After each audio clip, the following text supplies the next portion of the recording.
Hi, I'm Coach Michael, and I am a results leader. You're listening to ResultsLeader.fm. Being a thought leader is easy. Getting results is hard. This show is for the results leader who lives and dies by their results. Here is your host and Chief Results Leader, Jonathan Rivera.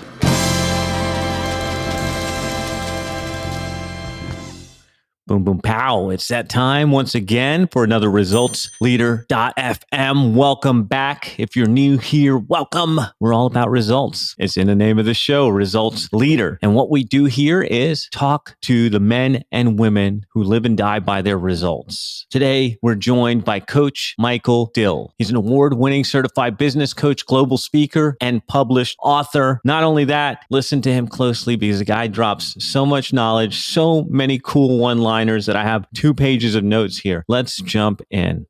Michael, welcome to the show. Are you ready to rock this thing? Yes, sir, and thank you for having me. All right, let's jump in. Let's give our listeners a quick win. What book have you given most as a gift? I wrote a book a year ago. It was published August 31st. And since I have quite a few copies, this is the copies I give to my clients. And it gives them a chance to read and get some insight and get some golden nuggets and hopefully impact them to make better decisions and be better people. So the thing we need, though, is this is an audio show, so we can't guess what the name of the book is. So hook us up with the name, brother, so we know where to get it. Knock It Out of the Park Leadership on Amazon by yours truly. Cool. So tell us a story of how an apparent failure set you up for later success. The first year I started my business was 2012, and about 7 months in, I had a brother commit suicide. First year in business by itself is a grind, but then when you throw some type of adversity you're just not ready for psychologically, that really set me up. And simply, it pretty much spiraled down into a very bad place, became very depressed. My business was failing. I went from 7 clients to 1 within 4 months. I had what I call the amazing shrinking bank account, and that's something we don't want to see in business. It was a losing proposition, but what I did do is I put my hand out and asked for a coach, and over the next 2 years, the coach coached me to get me good first, and then the business. What it actually happened to be was the learning lesson. I was being shined up and polished up to be more of who I needed to be for my clients, because my clients were going to have some challenges I needed to be ready for. But the big win was 2 years later, I had a client up on stage and I was up on stage and winning an award. And it was just proof that when you get somebody to guide you, you have belief in yourself and just don't allow yourself to quit when the adversity hits. Adversity is just a stepping stone to greatness, and we have to embrace it and learn the lessons and let God guide us, and that will give us what we're looking for. How did you figure out that a coach would help you out of that funk that you were in? I realized I couldn't do it alone. I saw a brother commit suicide and he decided not to put his hand out. He could have easily put his hand out and say, "Hey, Mike, I need some help." And anyone would have grabbed his hand and say, "Hey, come on, let's talk about it." And when I was messed up, I realized that there's no way I can do this alone. And I called Action Coach, the organization, and say, I need some help here.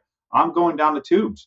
And they got somebody on my back and followed me through. And big lesson when we just can't do it alone. God will guide us, but sometimes he has to put somebody in our path here on earth to help us through it. Powerful, man. What would you say is the most worthwhile investment that you've ever made? Actually, the coaching practice, because when I became a coach, it forced me to work on being my absolute positive best. Because when you're coaching individuals, I believe in congruency, and we need to be the example of excellence. Coaching is not theory, it's practice. So it's learn, study, master, teach. So everything I've worked on to become my best, both in business, personally, professionally, I'm able to take those same strategies and teach that to my clients. So over the last 10 years being a business coach, I have grown immensely. The investment in myself has been just superior, and it's made a big impact. I've grown more in the last 10 years than I did the prior 54. So let's think back then over the last 5 years. What new belief, behavior, or habit has most improved your life? The habits is making sure you leverage your morning. I call it the hour of power. You don't want to get up and just take a shower, get a cup of coffee, brush your teeth, and go out in the business world.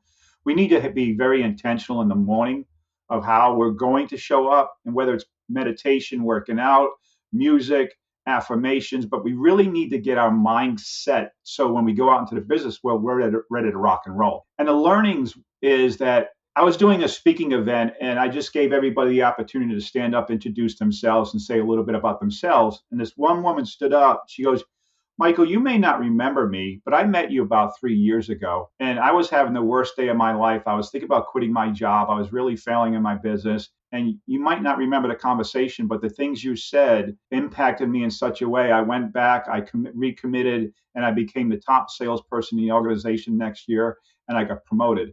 So I just wanted to say thank you. I did not remember, and it struck me like, I get chills thinking of it. And it made me realize that when somebody's just being authentic and not making it about them and just being a source of good for someone else, you can make a huge impact from people. And every day we're showing up, we might meet somebody and be just being authentic with them and could be that life savior that they were looking for. So God put us here for a reason. He's working through us, and just show up authentically every day, and you'll be amazed at the impact you can make on people, and you won't even know it. I want to explore this a little bit further. So, your words had an impact on that woman that changed her life. Can you remember a time where you heard a speaker say something that impacted and changed your life and changed the trajectory of where you had headed? No question. God, had to be maybe 30, 40 years ago. One of the executive vice president of a brokerage firm I worked for, he was standing up, getting all the troops rocking and rolling in the morning. And he says, I want you to write this down. Your actions speak so loud, I can't hear a word you're saying. And I'm like, oh, God, I like that. And I wrote that down and really made that my motto, because everybody talks a good game, and that's special. But you don't have to say a word. The way you show up in this world will tell everybody how you're showing up. So when people say, Coach, I'll do whatever it takes. I'm committed. I'm on. Okay, we'll see. Show me. So yeah, show me. And you can't hide authenticity, and you can't hide getting it done. So that speaks loud. What are some bad recommendations you hear in your area of expertise? I remember somebody goes, I'm a coach. And they said, I told them that I have 2 coaches. They go, why do you have a coach? You're a coach. You don't need a coach. You're a coach. I'm like, are you kidding me? I don't need a coach. If I'm helping everybody else with all their blind spots and helping them get through what they need to get through, who do I get my stuff out with? I can't vent down. I need to vent up. So I get that out with my coach. So I can go be back and be on my A game. So when someone says you don't need a coach, you can do it alone, that is the worst possible advice you can give to anybody, because none of us can do it alone. If you're willing to invest in yourself and hire a coach, good on you, because you're investing in the number one asset you have, and that's you. So anytime somebody says you can go at it alone, you don't need somebody else, terrible advice. I don't listen to them.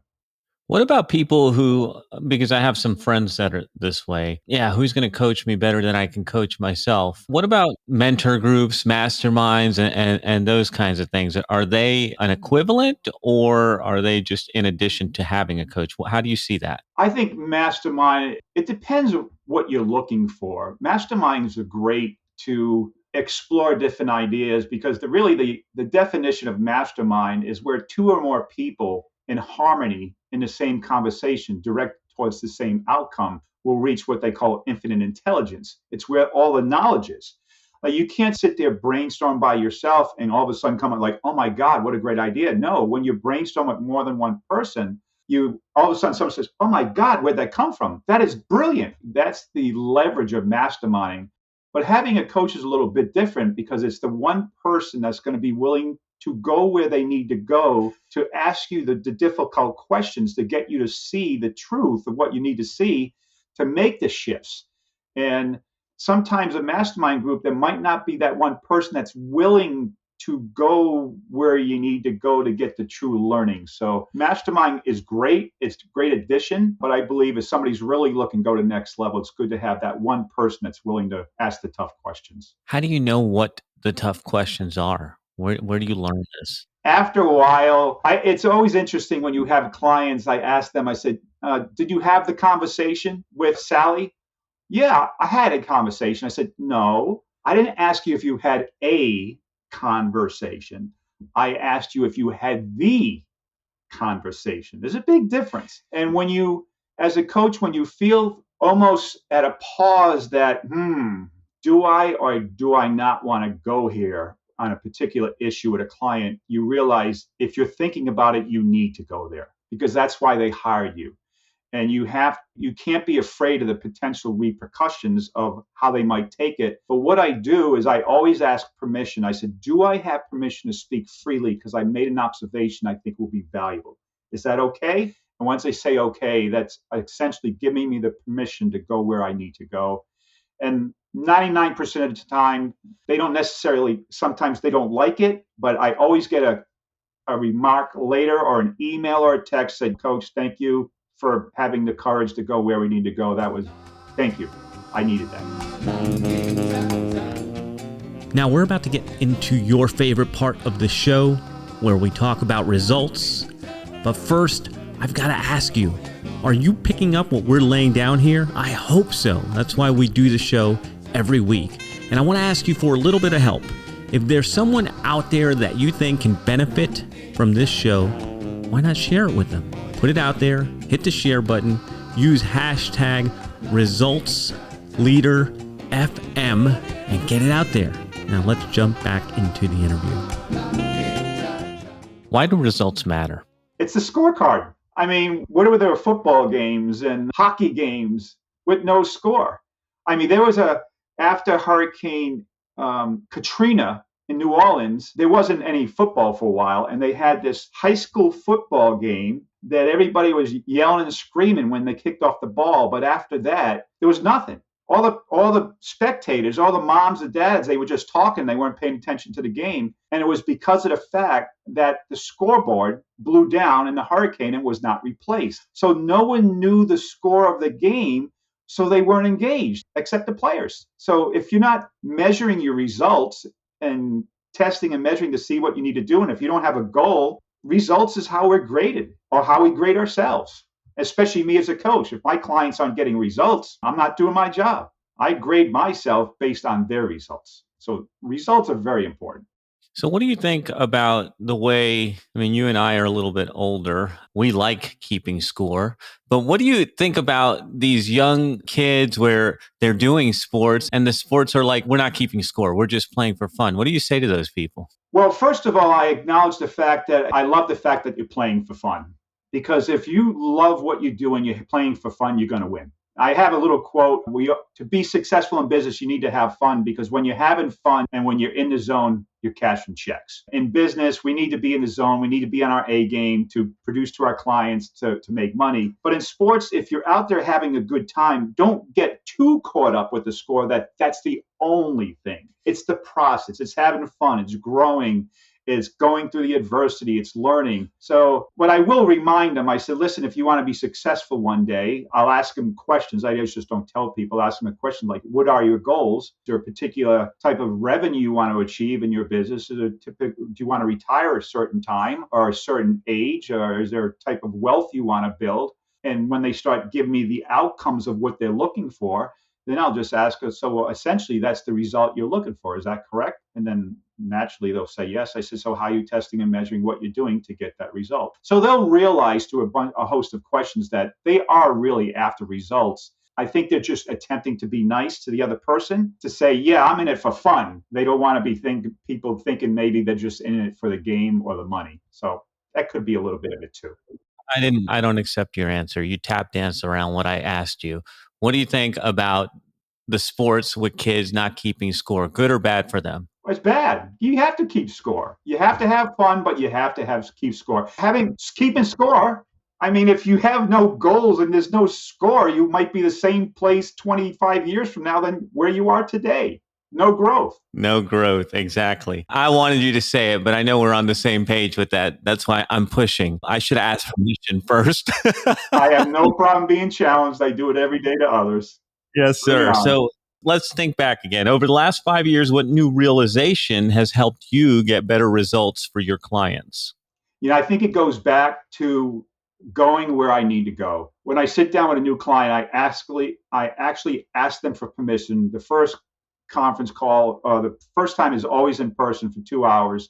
We go through a lot of different things to get on the same page. But at the very end, I'll just say, do I have your permission to be who I need to be, to go where I need to go, to get you to see what you need to see, to make the shifts you need to make, to take the action you need to take to get the results you want? And they say yes. I said, good. Okay, I have your permission because sometimes you might not like it. We good? Yes. So I ask them permission up front. And that's the biggest realize. When I'm thinking about something and I don't go there a month, 2 months, 3 months later, it's going to come back and bite the client. It's going to come back and bite me. It's like, Mike, when you're thinking about it, go there. That's what they pay you for. Let's talk about your business. What area of your business would you like to see better results? Ways to be in front of more people. That's one of the reasons I wrote a book. If one person reads my book and they get a golden nugget out of one of the chapters and it makes a shift in their life, then to see something differently and it sets them off in the right direction, amen. So the more people I can impact to get that little golden nugget, to just like that woman I met that one day, a conversation changed the direction and course of her life in a simple conversation. If I can multiply that around the world, amen. Because that's God's purpose anyways. What results are you most proud of? My clients' results. Our recent conference, it was in Vegas back in March. There's 14 coaches in our region of Georgia and Florida. Not to brag, but I was the only coach that had clients in the finals and on stage. And to get a client on stage, because at a conference, you have hundreds and hundreds of clients bidding for certain areas to be recognized as the best of the best. And these are all business owners that are being coached and are very successful. So to get a client up on stage against their peers, to be categorized as the best of the best in a certain category, there's nothing better than that. Then when the client sits down at the table after getting their award and they look at you and pound their heart and point their finger at you and like shake their head and realize we did this, it's absolutely positively awesome. That's so gratifying. It's the clients growing. I got to say my best testimony I ever got was I had a client for 2 years. He doubled his business, grew personally, grew professionally, added a team, enhanced his brand throughout the community. But I went to a Memorial Day party at his house. I walked in the house and his wife says, "You, come here. I don't know what you did to my husband, but I owe you a hug and a kiss." So if I could help somebody improve their business, and then for people that they're closest to be aware of the improvement of that person, that it made a better life for them and their family, there ain't nothing better than that. As you know, if you get the wife's approval, you must be doing something good. You're in. That's that's for sure. So any parting thoughts you'd like to share with the results leaders who are listening to us right now? Your number one client is always you. A coach said that to me early on. So invest in yourself. Whether it's reading books, whether it's getting a coach, whether it's getting in a mastermind. We all go to school. I talked to an attorney once and I said, "So what do you read?" "Well, I took the bar." "So are you telling me because you took the bar, you don't read anymore?" He goes, "Well, I read the sports page." I'm like, "Are you kidding me?" No, think of a book, someone that has spent time to write a book, all their experiences, all their adversity, all their wins, all their wisdom, everything that they've learned throughout their life. And you can grab that book and take an hour and a half and read it and gain all that. That's investing in yourself. So don't come up with the excuse you don't have time or whatever excuse you want to use. Invest in yourself is the best investment you can ever make. That's it. I know our listeners are going to want more from you. Where can they get it? Well, my website is businesscoachmichaeldill.com. I have a YouTube page, Monday Morning with Coach Michael. Every Monday morning, you'll get a video and a golden nugget. Also a blog. You can grab my book, Knock It Out of the Park Leadership. If you're looking for Coach Michael, you'll find me. There you go. We will certainly have links in the show notes to all of that. Thank you, Coach Michael, for joining us. And thank you, results leaders, for tuning in. Another one is in the can. That is a wrap for another edition of ResultsLeader.fm. If you are out there getting results for your clients and you want to be featured on the show, go to ResultsLeader.fm now and apply to be on the show. And if you love what you're hearing, share the show, give us a rating and review, do anything to help us get the message out there. Thought leadership is easy, but results leadership is hard. We'll catch you on the next one.